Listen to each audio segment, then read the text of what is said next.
പാവപ്പെട്ട അപ്പന്മാരെ പണിക്ക് പോകുമ്പോൾ വീട്ടിലുള്ള അമ്മമാര് ഈ കുഞ്ഞുങ്ങളെ ഉപയോഗിച്ചുകൊണ്ട് ഈ അപ്പന്മാരോട് ചെയ്യുന്ന ഏറ്റവും വലിയൊരു ദ്രോഹം എന്താണെന്നറിയോ? അത് പറയുന്നത് കുഞ്ഞുങ്ങളോടുള്ള ദ്രോഹം മാത്രമല്ല, അപ്പന്മാരോട് കുഞ്ഞുങ്ങളോടും ആ കുടുംബത്തിനോടുള്ള ദ്രോഹമാണ്. പകല് കുഞ്ഞുങ്ങൾ എന്തെങ്കിലും കുരുത്തക്കേട് കാണിച്ചാൽ അപ്പ ശാസിക്കത്തില്ല, ഈ ഇളിച്ചോണ്ടിരിക്കും. എന്നിട്ട് എന്താ അവര് പറയുന്നത്?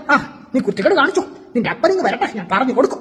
അപ്പൊ വൈകുന്നേരം പണി കഴിഞ്ഞ് വരട്ടെ, പറഞ്ഞു കൊടുക്കും. ഇങ്ങനെ അങ്ങ് പറഞ്ഞുകൊണ്ടിരിക്കും. അവസാനം ഈ അപ്പം പണി കഴിഞ്ഞ് വരുമ്പം ഈ കുഞ്ഞുങ്ങൾ പകല് കാണിച്ച കുറ്റങ്ങളും കുരുത്തക്കേടും മുഴുവൻ കൊന്ത ചെല്ലുന്ന പോലെ മുട്ടിപ്പായിട്ട് നിങ്ങൾ നമ്മളോട് അങ്ങ് പറഞ്ഞു തരും. ഇതിങ്ങനെ കുറെ തലക്കകത്ത് കേട്ട് കഴിയുമ്പോൾ നമുക്ക് അരിശം വരും. നമ്മൾ ഈ പിള്ളേർ എടുത്തിട്ട് അങ്ങ് അടിക്കും.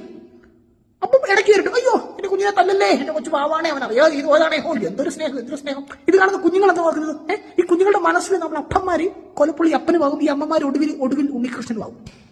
പാവങ്ങൾ ഈ കുഞ്ഞുങ്ങൾ അറിയത്തില്ലല്ലോ ഈ അപ്പന്മാർക്ക് ഈ കൊട്ടേഷൻ കൊടുത്തത് തന്നെ ഈ അമ്മയാണെന്ന്. സത്യം ഇങ്ങനെ ഒത്തിരി കുഞ്ഞുങ്ങളെ തല്ലിത്തല്ലിപ്പം എന്റെ ഭാര്യ തന്നെ എന്നോട് ഒരു പ്രാവശ്യം പറഞ്ഞു, ഇങ്ങനെ പിള്ളേരെ തല്ലല്, നിങ്ങൾ അരിശം വരുമ്പോൾ നിങ്ങൾ അടുക്കളയിൽ ഒരു ഇൻഡോർ പ്ലാന്റ് അങ്ങ് നട്ടു വെക്കാൻ പറഞ്ഞു.